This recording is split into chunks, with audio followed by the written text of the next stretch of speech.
आप सभी कैसे हैं? चलिए अब आज का टॉपिक शुरू करते हैं। आज का टॉपिक जो है क्लास 11th के लिए फिजिक्स में रहेगा।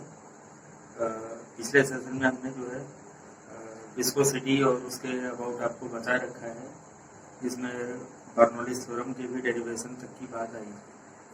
अब उसी के बाद कुछ एक उसके एप्लीकेशन आपको जरूर स्टडी कर लेने चाहिए।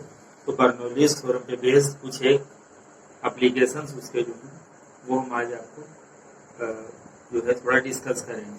तो जैसे कि आप यहाँ पे जब भी कॉन्सेप्ट लगाए तो इस बात को जरूर ध्यान रखें कि हमें ये कहना पड़ेगा कि यहाँ पे एरिया ऑफ क्रॉस सेक्शन ज़्यादा होता है, वहाँ पे अगर लिक्विड कहीं फ्लो करके आ रहा है तो ऐसी जगह पे लिक्विड की वेलोसिटी जो है वो कम हो जाती है। यानी अगर एरिया ज़्यादा है तो लिक्विड की वेलोसिटी कम, अगर एरिया कम है तो लिक्विड की वेलोसिटी ज़्यादा। क्यों कि प्रिंसिपल ऑफ कंटिन्यूटी में आप लोग ये चीज़ पढ़ चुके हैं।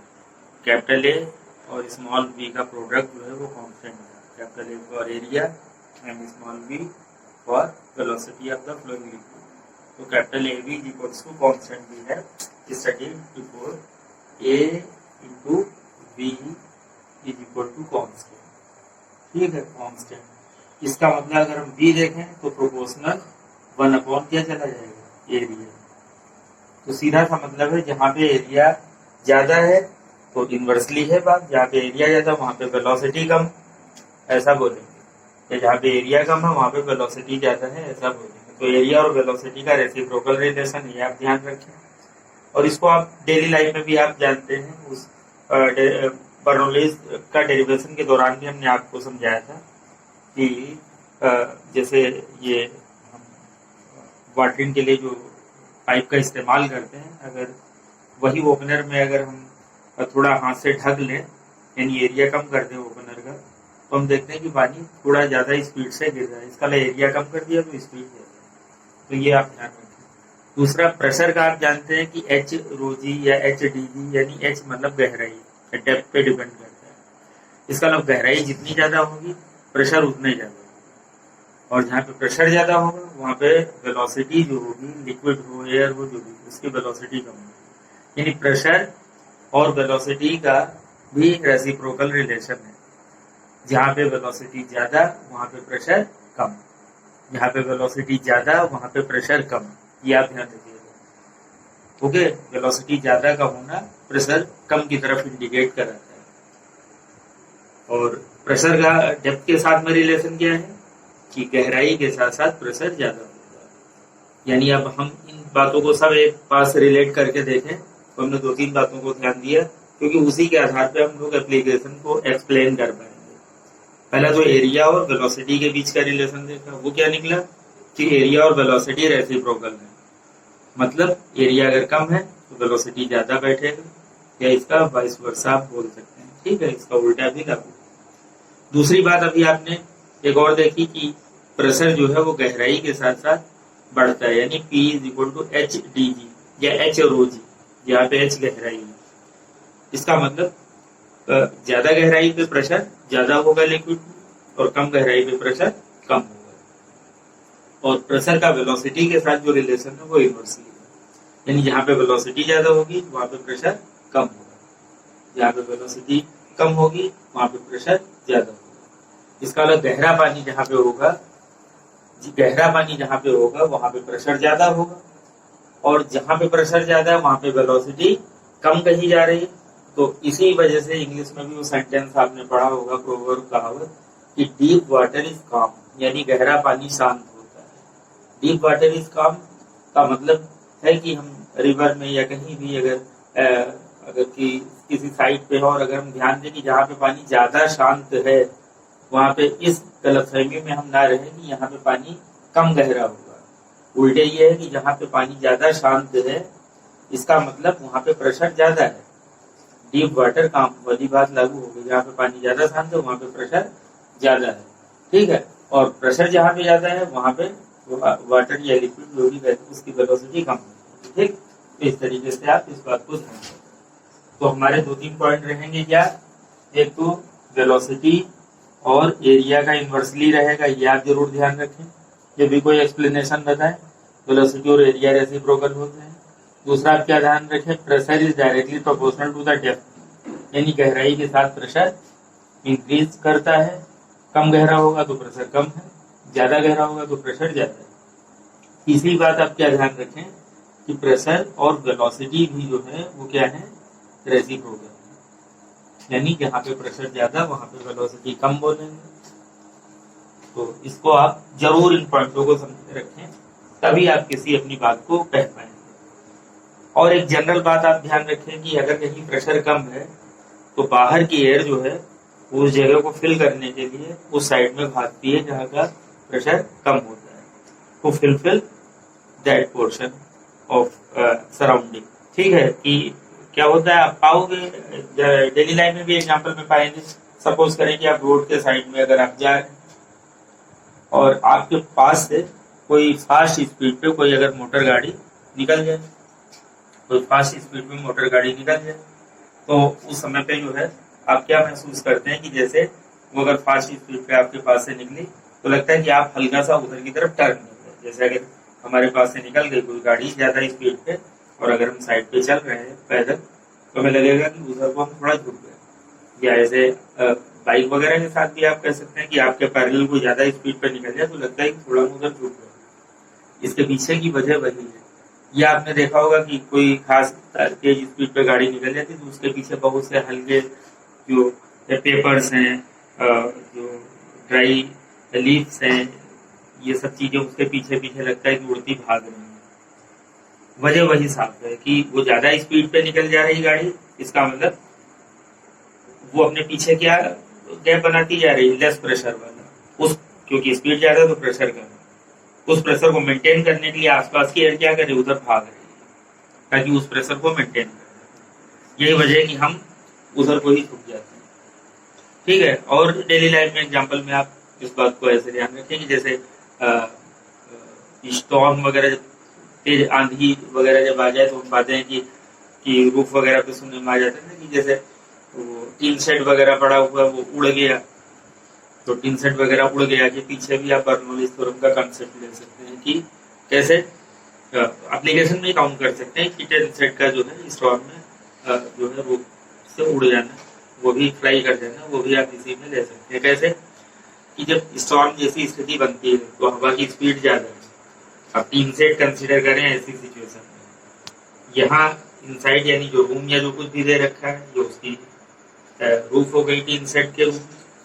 अब ऊपर की एयर की स्पीड ज्यादा होगी जो कि स्टॉर्म में, तो यहाँ पे प्रेशर कम, नीचे का प्रेशर तो जैसा था वैसे ही है इनसाइड का, लेकिन ऊपर का प्रेशर क्या है, कम है। क्यों? क्योंकि स्टॉर्म यानी स्पीड ज्यादा है कि इसलिए प्रेशर ऊपर कम, नीचे का प्रेशर ज्यादा, इसलिए क्या होगा, प्रेशर गैप को मेंटेन करने के लिए ज्यादा वाला किधर भागने की कोशिश करेगा, कम की तरफ यानी ऊपर की तरफ, तो टिन सेट वो उड़ जाएगा। इस तरीके में ये बातें, ये भी टिन सेट का भी एक एप्लीकेशन हम लोग ले सकते हैं। तो इन सब बातों को ध्यान में रखते हुए एक और एप्लीकेशन हम आपके साथ डिस्कस करना चाहेंगे, और आप इन बातों को ध्यान रखें तो जो भी कोई एप्लीकेशन आप देखेंगे उसको आप अच्छे से एक्सप्लेन कर पाएंगे कि वेलोसिटी का एरिया के साथ रिलेशन इन्वर्सली है, ध्यान रखें।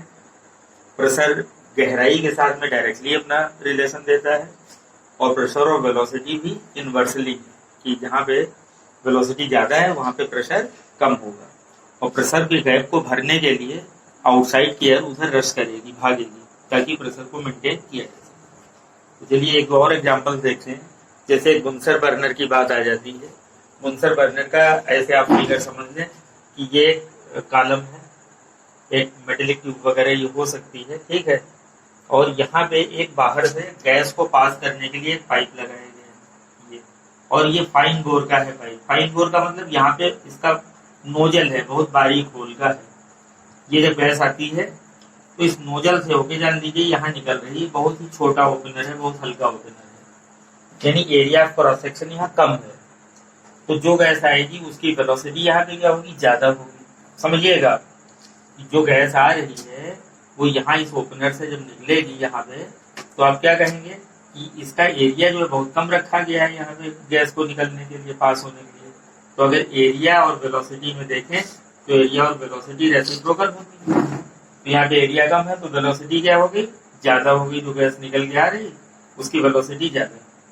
अब वेलोसिटी ज्यादा और प्रेशर के साथ में आप क्या पाते हैं कि जहाँ पे वेलोसिटी ज्यादा है वहां पे प्रेशर कम होगा, यानी यहाँ पे वेलोसिटी ज्यादा है तो इसके आसपास यहाँ पे प्रेशर क्या हो जाएगा, कम। उस प्रेशर को मेंटेन करने के लिए, यानी उस कमी को पूरा करने के लिए जो बाहर की एयर है, ये यहाँ पे 2 होल छोड़ दिया जाता है लेफ्ट राइट में। तो जो बाहर की एयर है वो उस प्रेशर के गैप को मेंटेन करने के लिए, यानी उस कमी को पूरा करने के लिए वो बाहर से इधर रश करेगी, भागेगी। अब क्या होगा कि वो एयर जिसमें ऑक्सीजन मौजूद है और ये जो भी कोई गैस बर्निंग के लिए ली गई थी, ये दोनों आपस में इंटरमिक्स हो जाएंगी और इंटरमिक्स होके फ्लेम तैयार करेंगे जो कि टॉप पे वो जलेगी, ठीक है। और ये जान ले कि अच्छा खासा हीटिंग इफेक्ट रखती है। बुनकर बर्नर का इस्तेमाल वेल्डिंग पर्पज से भी, जो गैस वेल्डिंग वगैरह है आप वैसे भी कर सकते हैं कि उनमें भी इस तरीके की प्रोसेस का इस्तेमाल किया जाता है। और लगभग यही कॉन्सेप्ट जो 2 व्हीलर्स वगैरह में जो कार्बोरेटर होता है उसका भी कॉन्सेप्ट लगभग इसी तरीके का आप मान लें कि जो अब गैस के बजाय आप कह सकते हो कि पेट्रोल आ रहा है कि पाइप के थ्रू पेट्रोल आ रहा है, और ये बुनकर बर्नर नहीं है, वहां पे कार्बोरेटर है, समझ लो। कार्बोरेटर में भी एयर को पास करने के लिए वहां भी सेक्शंस होते हैं, एयर पासिंग सेक्शंस होते हैं। तो होता ये है कि पेट्रोल टैंक से एक पाइप लगा हुआ है, वो पेट्रोल की तरह आया, कार्बोरेटर की तरफ आया, वो जेट के टाइप में आता है। कार्बोरेटर में एक जेट टाइप की होती, बहुत बारीक होती, जिसके थ्रू वो पेट्रोल जो है यहाँ पे आ रही होती। अब जेट टाइप में आ रही है तो एरिया कम है, यानी वेलोसिटी वहां पे या स्पीड कह लें कि वहां पे उस पेट्रोल की जो आ रही है स्प्रे टाइप की वेलोसिटी ज्यादा है। अब वेलोसिटी ज्यादा है का मतलब है कि वहां के आसपास का प्रेशर कम है, तो उसको फिल करने के लिए बाहर की एयर जो है वो क्या होगी, वो इनसाइड उन सक्कर से यानी उन होल से अंदर जाने का रखेगी। अब ये बाहर की जो हवा है वो और पेट्रोल के साथ मिक्स होके एक स्प्रे टाइप की तैयार करेगी, और वो जान लेगी जो वो प्लग लगा हुआ स्पार्क प्लग, उसे चिंगारी भी भेजी जा रही है, स्पार्क भी भेजी जा रही है। अब ये सिस्टम किससे रिलेट करता है, गाड़ियों के इंजन से। तो अब वहां पे बर्निंग प्रोसेस हुई, और बर्निंग प्रोसेस में आप जानते हैं कि जब गैस बर्न होंगी, एक्सपेंड करेंगी, तो जो पिस्टन लगा हुआ है, पिस्टन को बाहर की तरफ वो पुश करेंगी, उससे क्रैंकशाफ्ट लगा हुआ है, वो जो रॉड जो कि व्हील से अटैच्ड है तो व्हील को मूव कराना शुरू कर देगी। तो बस बुनकर बर्नर से हटके हम कॉन्सेप्ट किसका, कार्बोरेटर का सोच लें कुछ हद तक, तो कार्बोरेटर भी गाड़ियों का इसी कॉन्सेप्ट के आसपास ही वर्क कर रहा होता है, ठीक है। तो बुनकर बर्नर हमने समझा दिया आपको कि ये गैस का पासिंग के लिए एक ट्यूब है और यहाँ पे बारीक होल है, ताकि जो गैस आए वो कम एरिया से निकले तो स्पीड यहाँ पे ज्यादा हो। जब स्पीड ज्यादा होगी तो यहाँ के आसपास का प्रेशर कम, तो इस प्रेशर को मेंटेन करने के लिए बाहर की एयर, प्रेशर को बराबर करने के लिए बाहर की एयर वहां जाएगी ताकि बैलेंस कर सके उसको। तो बाहर की एयर इन होल से जो साइड में दे रखे होते हैं उनसे यहाँ आना शुरू होती है।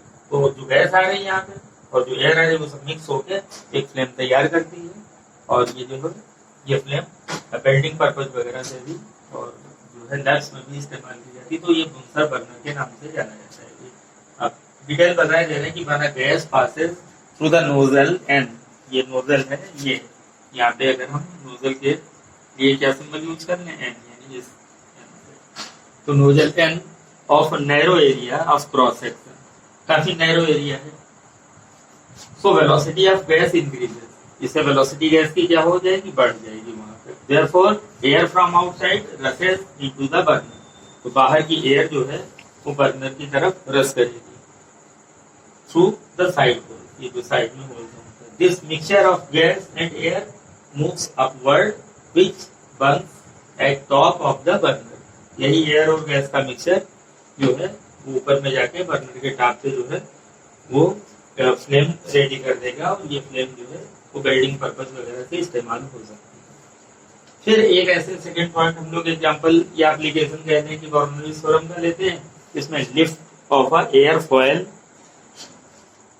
एयरफॉयल का कुछ भी है, उसकी लिफ्टिंग अप की बात करेंगे कि वो कैसे ऊपर उठता है।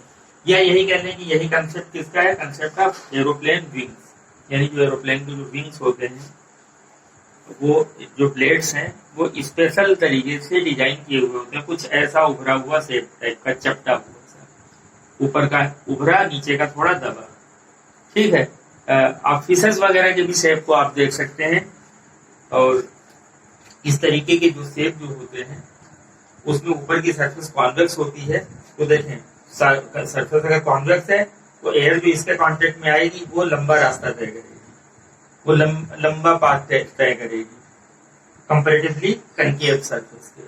तो जो जहां पे एयर लंबा रास्ता तय करेगी वहां पे स्पीड ऑफ एयर भी ज्यादा हो जाएगी। तो ऊपर की तरफ में स्पीड ऑफ एयर ज्यादा, नीचे की तरफ में speed of air come. Ultimately होता क्या है, अभी इसी बात पे आ रहे हैं कि ऊपर में जब स्पीड कम कह रहे हैं या ज्यादा कह रहे हैं, पहले ये डिसीजन पे आ जाए। ऊपर लंबा रास्ता तय करना पड़ रहा है इसलिए स्पीड ज्यादा है, और नीचे कनकेव सरफेस है यानी कम रास्ता तय करना पड़ रहा है इसलिए स्पीड कम है। तो अब हमें ये निकल कर रिजल्ट आ गया कि ऊपर की तरफ स्पीड ज्यादा है जो एयर कांटेक्ट में आ रही है विंग से। ये विंग का शेप है ऐसा, ऊपर कॉन्वेक्स से, नीचे थोड़ा चपटा हुआ हिस्सा कनकेव से। तो ऊपर में एयर की सरफेस ज्यादा कवर करनी पड़ती है, रास्ता पाथ ज्यादा ट्रेवल करना पड़ता है। तो ऊपर की स्पीड ज्यादा है कंपैरेटिवली नीचे की स्पीड से। तो अगर ऊपर की स्पीड ज्यादा है तो ऊपर प्रेशर कम हुआ, क्यों? क्योंकि प्रेशर और वेलोसिटी रेसिप्रोकल है। आप देखें अल्टीमेट रिजल्ट वही आ गया कि ऊपर में स्पीड ज्यादा है तो प्रेशर ऊपर का हुआ कम। तो प्रेशर को भरपाई करने के लिए, प्रेशर को फुलफिल करने के लिए क्या होगा, नीचे में तो प्रेशर ज्यादा है ना, तो ये किधर की तरफ भागने की कोशिश करेगा। आप थ्रस्ट इस पर किधर लगेगा, फ्रॉम डाउन टू अप, यानी किधर से किधर, नीचे से ऊपर की तरफ। वही जैसे कि टिन सेट के उड़ जाने की बात बताई थी कि ऊपर में स्टॉर्म की स्थिति में स्पीड ज्यादा है एयर की, तो वहां पे प्रेशर कम है टिन सेट के ऊपर, और नीचे में तो टिन सेट के नीचे तो प्रेशर वही था जो था।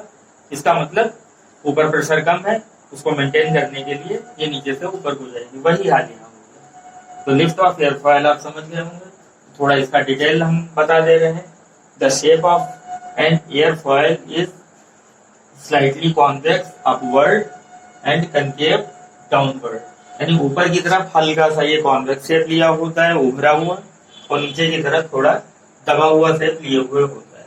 तो ऊपर उभरा हुआ शेप है तो यानी सरफेस जो है ज्यादा कवर करेगा, यानी पाथ लंबा तय करेगा। तो air at the top travels longer path, air at the top travels longer path than the lower surface, यानी यहाँ की हवा को ज्यादा लंबा रास्ता तय करना पड़ रहा है इस वाले के कंपेयर में। So the velocity of air above the aerofoil is more than the velocity at the below. That means V1 यहाँ पे जो है, अगर हम देखें नीचे का, और V2 अगर हम देखें ऊपर का, तो हमें क्या कहना पड़ेगा, therefore V2 is much more V1। अब V1 V2 आप किसी को भी मान सकते हैं, आपको कहना पड़ेगा ऊपर में जो कुछ भी माना है वो जाता है। So pressure on the above side is lesser, क्योंकि वेलोसिटी ऊपर ज्यादा है तो प्रेशर कम है, तो in compare to the lower side है। तो यस, तो due to this pressure gap aeroplane receive the necessary lifting force. I repeat again, due to this pressure gap, aeroplane receive the necessary lifting force. Aeroplane को जो necessary lifting force है वो मिल जाता है। अब एक बहुत ही जरूरी पॉइंट का एक और हम लोग एग्जांपल ले लेते हैं, स्पिनिंग ऑफ बॉल। इसको मैग्नस इफेक्ट के नाम से भी जाना जाता है, और आप सभी इस बात से परिचित हैं जो क्रिकेट की बॉल को स्पिन कराया जाता है, स्विंग कराया जाता है, तो फिर वो स्ट्रेट पास नहीं पकड़ती है, थोड़ा वो कर्व लेते हुए आगे बढ़ती है स्विंग कराने में, ये सभी आप लोग जानते हैं। तो स्पिनिंग में होता क्या है, बॉल तो अपनी जगह स्पिन करती है, सारी बातें हैं, लेकिन इसमें साइंस यानी फिजिक्स अपना रोल कहाँ पे प्ले कर रही है। तो फिजिक्स के एंगल से इस चीज को देखें, और स्पिनिंग अच्छी होने के लिए, कर्व अच्छा बेंडिंग लेंस के लिए रफनेस होनी भी जरूरी है। ठीक है, तो देखें, अब बॉल का सेक्शन हमने देखा है कि ऐसे टर्न किया, जैसे उसको फेंकते समय उसको ऐसे टर्न करके फेंका जाना है। तो ये मान लीजिए स्पिन का उसका राउंड हो गया। ठीक है, एंटी क्लॉकवाइज, अब आप समझ सकते हैं एंटी क्लॉकवाइज स्विंग करा के फेंकी गई। तो इससे देखिए दो बातों की टेक्निक देखिएगा। जब ये बॉल आगे आ रही है, ये तो बॉल की डायरेक्शन है, आगे आ रही है, तो देखिए एयर की लेयर जो इसके कांटेक्ट में है उन पे देखें कैसे इफेक्ट पड़ता है। देखिए बॉल तो ऐसे घूम रही है एंटी क्लॉकवाइज, ये यानी यहाँ पे बॉल ये जा रही है, ठीक है, इधर की तरफ स्पीड इसकी है, टर्न ये ले रही है।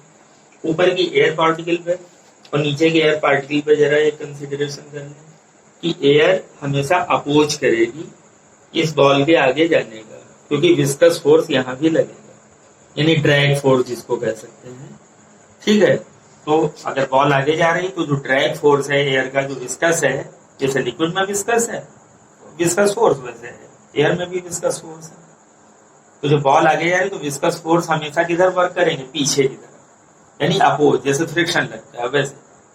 अब आप क्लियर रखें बिल्कुल कि विस्कस फोर्स जो ड्रैग फोर्स है यहाँ पे, तो एयर के द्वारा वो किधर लगेगा, बॉल की डायरेक्शन से बैक लगेगा, बस ये फिक्स है। अब इस बात को फिक्स करने के बाद देखेंगे बॉल यहाँ पे उस तरीके की स्पिन में है, यानी बॉल की वेलोसिटी इस साइड की, यहाँ पे बॉल की वेलोसिटी इस साइड की, ये रही इधर की, ठीक है, इधर बैक साइड। विस्कस फोर्स भी किधर, बैक साइड, यानी अगर बॉल की वेलोसिटी v मान ले और ये जो एयर के जो विस्कस की वेलोसिटी अगर v डैश मान ले, तो दोनों इधर की डायरेक्शन की है, यानी ऐसे कुछ हो। नीचे में देखें बॉल तो टर्न करके एंटी क्लॉक घूम ही रही, बॉल टर्न करके इधर आ गई, यानी बॉल की वेलोसिटी अगर v मान रहे थे हम, तो एयर का ड्रैग वो तो अब एक डायरेक्शन का नहीं, बॉल इधर जा रही वो उधर जा रहा है, यानी v माइनस, क्योंकि एक डायरेक्शन की वेलोसिटी होती तो ऐड कर लिया, यानी ऊपर ऐड हो गई, नीचे क्या हो गई, सब्ट्रैक्ट हो गई। अब आप खुद ही देख लें कि ऊपर में वेलोसिटी ज्यादा है, नीचे में वेलोसिटी कंपैरेटिवली कम है। तो ऊपर में अगर वेलोसिटी ज्यादा कह रहे हैं, इसका मतलब ऊपर में प्रेशर कम होगा, नीचे में प्रेशर ज्यादा होगा। तो बॉल क्या करेगी, कर्व जैसा थोड़ा ऊपर प्रेशर को मेंटेन करने के लिए क्या होता है, आप जानते हैं कि ज्यादा वाले से कम वाले की तरफ जो है एयर भागने की कोशिश करेगी ताकि ये प्रेशर मेंटेन किया जा सके। तो ऊपर का प्रेशर कम है, उसको मेंटेन करने के लिए नीचे वाला जो है वो अपथ्रस्ट जैसा काम करेगा और इसको थोड़ा कर्व जैसा इसको देते हुए तब इसको आगे ले आ पाएगा। तो ये जो है ये स्पिनिंग ऑफ बॉल की हम लोग बात ऐसे कर लेते हैं। ठीक इसी तरीके से स्प्रे करने वाला जो एटोमाइजर होता है, एटोमाइजर की बात अगर आप पढ़ लेंगे तो उसमें भी आप यही पाएंगे, उसमें एक सेक्शन है एयर को पुश करने का और एक लिक्विड भरा रहता है एक पाइप में। जब एयर को पुश करते हैं तो एयर जेट से एक निकलती है, जैसे कि बुनसर बर्नर में देखा जाए, तो वहाँ वेलोसिटी ज्यादा है, इसका मतलब वहाँ पे प्रेशर कम हो गया होगा। उस प्रेशर को मेंटेन करने के लिए जो नीचे से जो लिक्विड भरा हुआ है एक पाइप के थ्रू वो उधर की तरफ भागता है और इस तरीके से वो जो लिक्विड है वो एयर के साथ मिलके एक स्प्रे टाइप की बना देता है, जिसको हम स्प्रे करने के काम में ले आ सकते हैं। ठीक है, तो इस तरीके से जो है आप कुछ एक एग्जाम्पल्स को देखें। एक पिंग पोंग बॉल का हम लोग एग्जाम्पल ले सकते हैं कि छोटे छोटे खिलौनों के रूप में आपने पाया होगा, एक बास्केट जैसी बनी हुई है प्लास्टिक की और उसमें एक ट्यूब पाइप लगी हुई है, उसमें एक कोई हल्की सी बॉल है, हल्की सी आप बास्केट में रखी हुई है। अगर हम एयर को ब्लो करते हैं, जो पाइप लगा हुआ है एयर को ब्लो करते हैं, तो देखते हैं कि बॉल उठती है और फिर वहीं में गिरती है।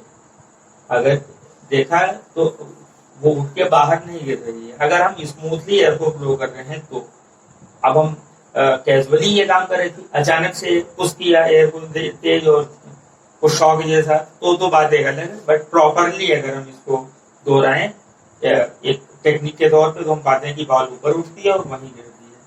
पीछे की वजह यहाँ भी वही, जब हम ब्लो कर रहे हैं एयर को तो वो जो पाइप है वो बारीक है, यानी एरिया क्रॉस सेक्शन कम है। तो जब बास्केट के पास वो पाइप खुला है जाके, तो जब हम ब्लो कर रहे हैं तो वहां पे एयर की स्पीड ज्यादा है, तो वहां का प्रेशर है कम। बॉल को तो ऊपर उठाया, लेकिन इस सेक्शन का बास्केट के आसपास का प्रेशर क्या है, कम है, और बाहर की सराउंडिंग का आसपास का प्रेशर ज्यादा है। तो ज्यादा वाला प्रेशर क्या है, जैसे कि घेरा एक टाइप का, यानी इस बॉल को किधर नहीं गिरने देता, बाहर नहीं गिरने देता। क्यों? क्योंकि प्रेशर अंदर का कम है बास्केट के आसपास का, तो बाहर की एयर उधर भागने की कोशिश करेगी ताकि प्रेशर को मेंटेन कर सके। इसका मतलब बाहर की तरफ बॉल नहीं गिरेगी। बहुत बार फाउंटेन के साथ में भी ये होता है कि फाउंटेन इस तरीके से डिजाइन किए जाते हैं कि उनमें कुछ ऐसा ही बीच में डाल दिया जाता है बॉल टाइप का, तो लगता है कि वो फाउंटेन पे ही जंप कर रही है और बाहर नहीं गिरती। वहां भी वही बात हो रही है कि फाउंटेन से जो वाटर का जो निकल रहा होता है सेक्शन, वो काफी स्पीड से निकल रहा है जेट जैसा, तो वहां पे वेलोसिटी ज्यादा है उस वाटर की, इसका मतलब वहां पे प्रेशर कम है, और प्रेशर कम है वहां का, तो बाहर का प्रेशर उस जगह को भरने की कोशिश करेगा, इसका मतलब ये बॉल छिटक के बाहर की तरफ नहीं गिर सकती है। तो एक और जाते जाते एक एग्जाम्पल आपके साथ में हम रखना चाहेंगे कि जैसे कि मान लें कि जो पैन यानी तराजू है, तराजू अगर हम देखें उसके दोनों पलड़े अगर बराबर हैं बिल्कुल, और एक पलड़े के नीचे हम कोई पाइप लें, एक पलड़े के ऊपर नहीं, नीचे, बिल्कुल नीचे, जैसे ये पलड़ा है यहाँ पे, एयर को अगर हम बारीकी से ब्लो करें, ये पलड़ा है यहाँ के करीब ऐसे ब्लो करें, तो हम पाएंगे ये पलड़ा जो है ये ऊपर नहीं जाता है, एयर को ब्लो करने पे ये पलड़ा क्या हो रहा है, ये पैन क्या हो रहा है, नीचे आ रहा है। तो यहाँ भी आप सोच के देख सकते हैं कि जब एयर को हमने ब्लो किया तो एयर ज्यादा स्पीड पे यहाँ की है, ठीक, तो यहाँ का प्रेशर क्या हो गया, कम, जब प्रेशर कम हो गया तो पल्ला किधर आ गया, नीचे। तो ये आप सोच सकते हैं या समझ सकते हैं कि इसमें वैसे तो माइंड में आएगा कि एयर को ब्लो करने पल्ला तो ऊपर जाना चाहिए, बट ऐसा नहीं है। इन सबके पीछे क्या लागू हो रहा है, यही जो बर्नौलीज थ्योरम का जो कॉन्सेप्ट है वो लागू हो रहा है। तो इस कॉन्सेप्ट को आप अच्छे से पढ़े रखें और ताकि इसके एप्लीकेशन को आप एक्सप्लेन भी अच्छे से कर पाए। हमने तो यहाँ पे आपके साथ में 3 एग्जाम्पल शेयर करे हैं, आप इसके अलावा भी अगर कोई एग्जाम्पल पढ़ते हैं तो आपको क्लियर हो जाएगा। बस टेक्निकली इन शब्दों को आप जरूर ध्यान रखें कि क्या किसका रिलेशन है। वेलोसिटी एरिया के साथ रेसिप्रोकल है, प्रेशर डेप्थ के साथ डायरेक्टली है, और प्रेशर वेलोसिटी के साथ इनवर्सली है। और डीप वाटर जैसा कि हम लोग बोलते आए हैं कि इट इज काम, यानी स्टिल वाटर जो है वो सदैव डीपर होता है। ओके, क्यों? क्योंकि वहां उसकी वेलोसिटी नहीं होती है। तो अब इस वीडियो क्लिप को आप देखें और लाइक सब्सक्राइब करना ना भूलें ताकि आप अपडेटेड होते रहें, और अगले जो सेशन में हम लोग इसी टॉपिक में इसी चैप्टर में कुछ और जो बातें हैं उनके बारे में डिस्कस करेंगे। Okay, thank you, have a nice day.